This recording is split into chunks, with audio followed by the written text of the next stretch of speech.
Hey everyone, welcome to the Fallout Show. This is Eric Adams, and I thought it'd be fun today to look at the Wrestlemania 41 card and predict which matches will be on the two-day event. This year, the event takes place in Las Vegas, and of course, last year's WrestleMania was a huge success for the WWE, so they have a lot to live up to this year. Today, I thought I would just go through the 14 matches that I think will happen. I'm not going to make any predictions. I'll probably do a prediction video closer to the event.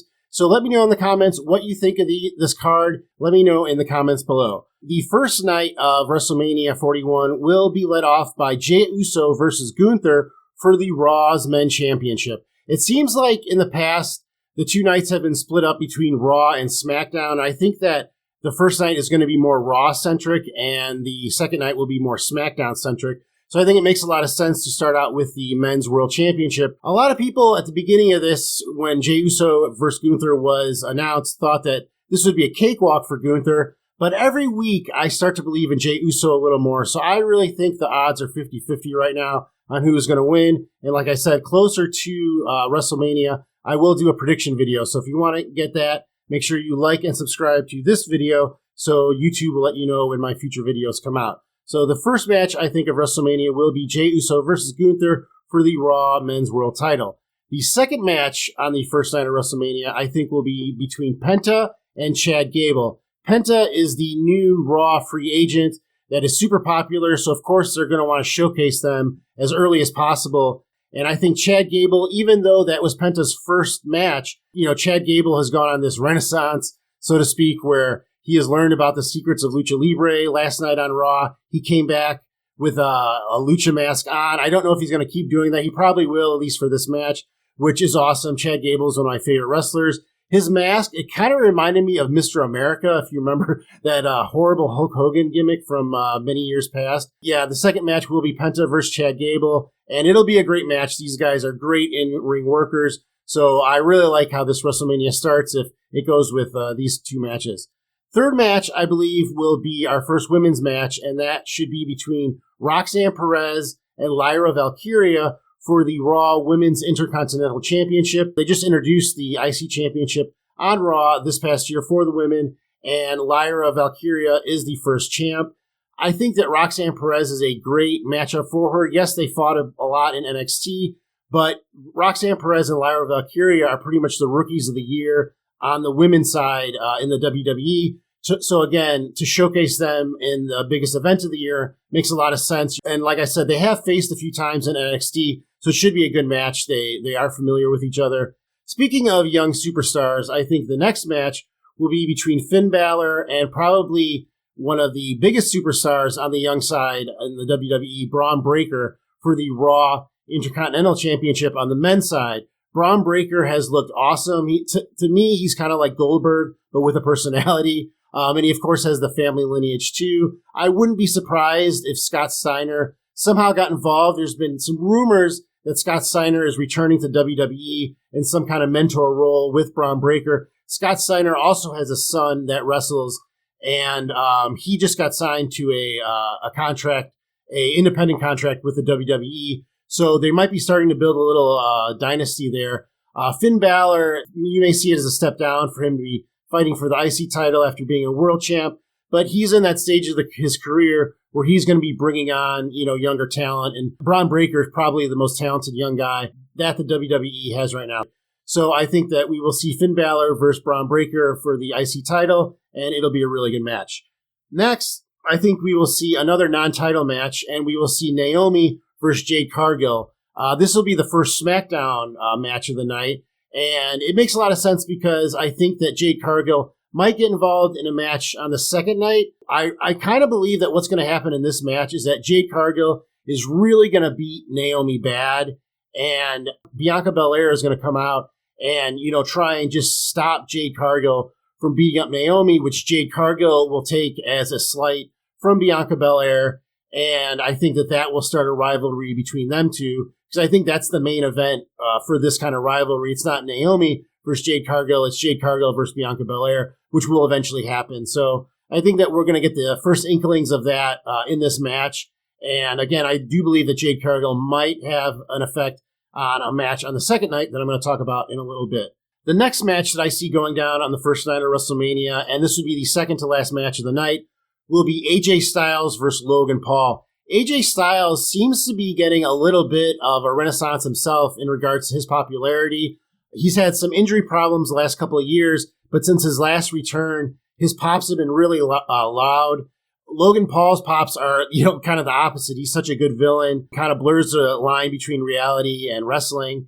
And I think that this is a great matchup. I think that, say what you want about Logan Paul, he has shown that he can work in the ring, and AJ Styles is like one of the best workers in the ring. And their paths to this match are so different. AJ Styles worked his way through the indies, was a star of TNA, really had to pay his dues before he came to the WWE. Logan Paul's first job in wrestling was in the WWE.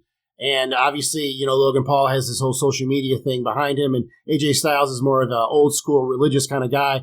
So I think that this could be an awesome match. I'm really looking forward to this, and the way the promos have gone so far between these two. So I definitely think that we'll see AJ Styles versus Logan Paul at WrestleMania this year. And then for the main event of the first night, I believe it will be Roman Reigns versus Seth Rollins versus CM Punk in a triple threat match. Now, what's the most interesting part of this match to me is what part Paul Heyman will play. Paul Heyman, of course, is a CM Punk guy. We know that, and CM Punk is a Paul Heyman guy. And Paul Heyman has been the wise man for Roman Reigns for so many years. So how is he going to play into this dynamic between Roman Reigns and CM Punk?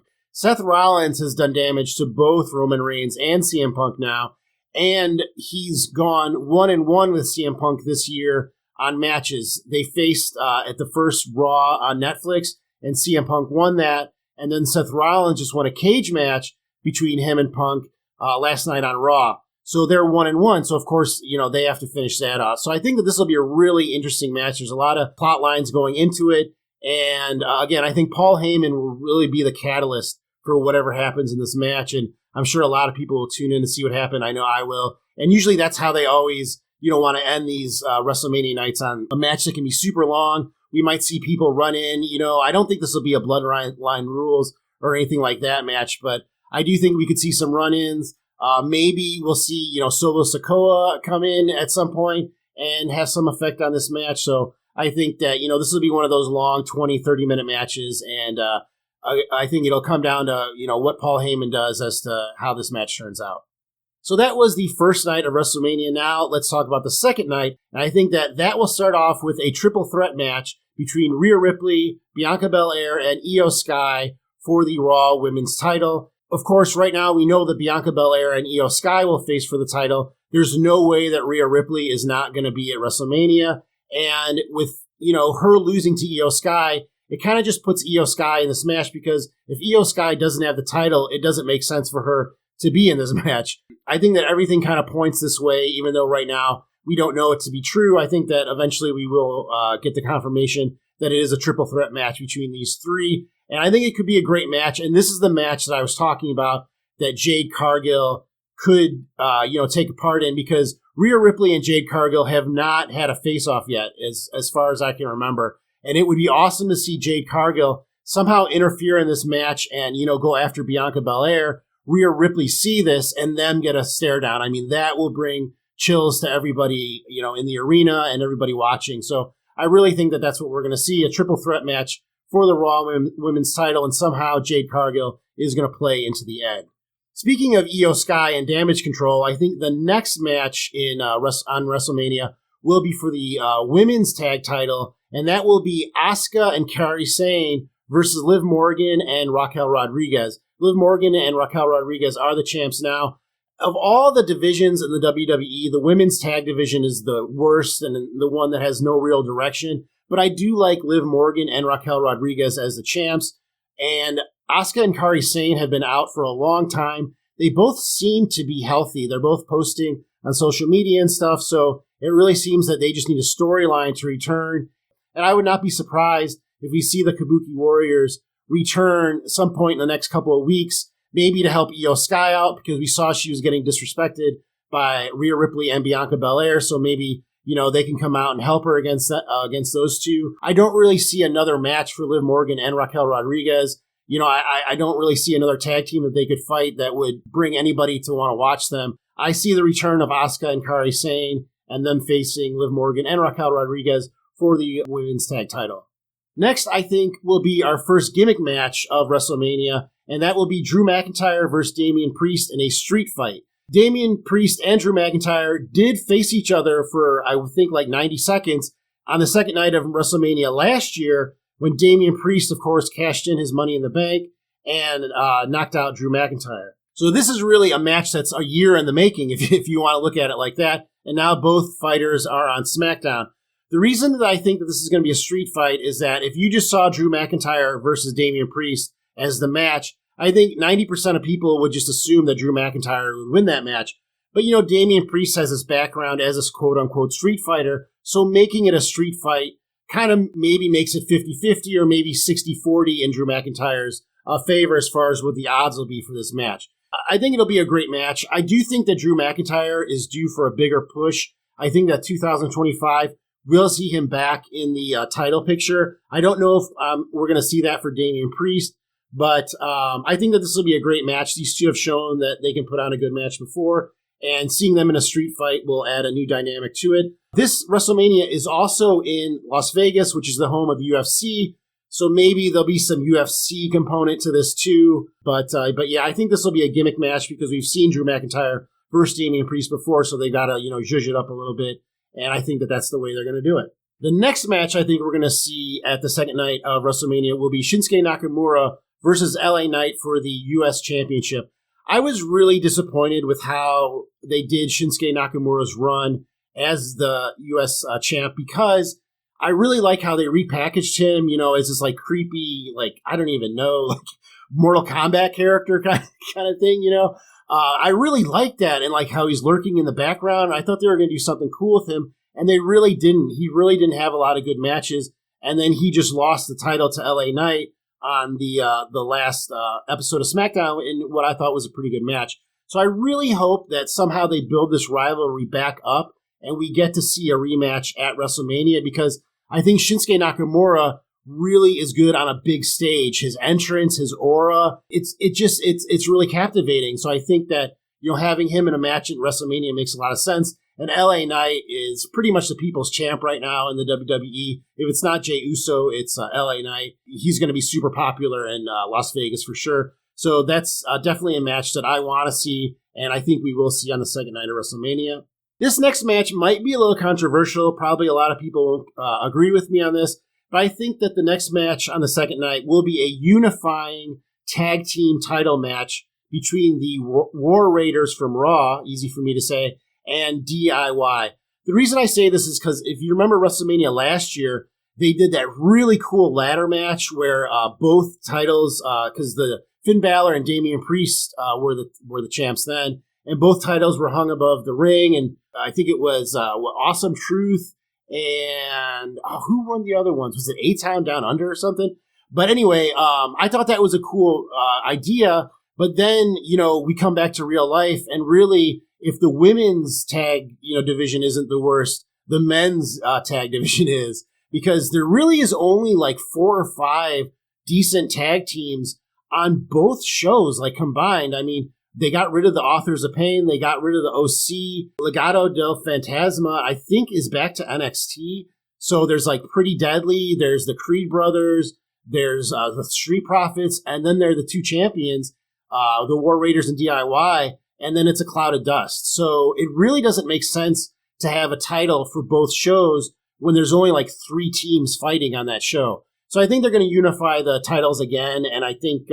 maybe we'll see a table, ladders, and chairs match between War Raiders and DIY. That would make sense. Another gimmick match. We usually get a few of those for WrestleMania. So I think that that's what's going to happen, and we're going to see the War Raiders versus DIY, and one team will unify the tag team. And then we're just going to see, the tag teams on both shows, because, again, if there's only half a dozen good tag teams, then we don't need 2 titles for 6 teams or 8 teams, So I think we're going to unify the tag team titles again.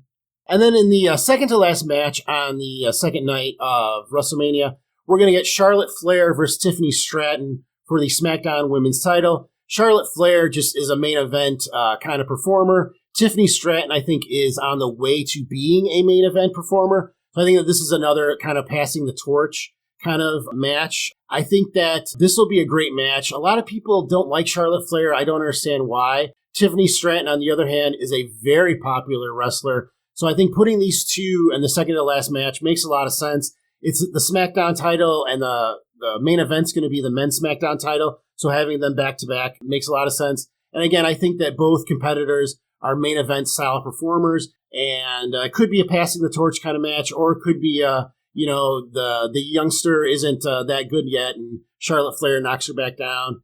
But I think it'll be a good match, and it's a match that I'm looking forward to watching. And then in the main event of WrestleMania, I expect to see John Cena versus Cody Rhodes for the SmackDown title.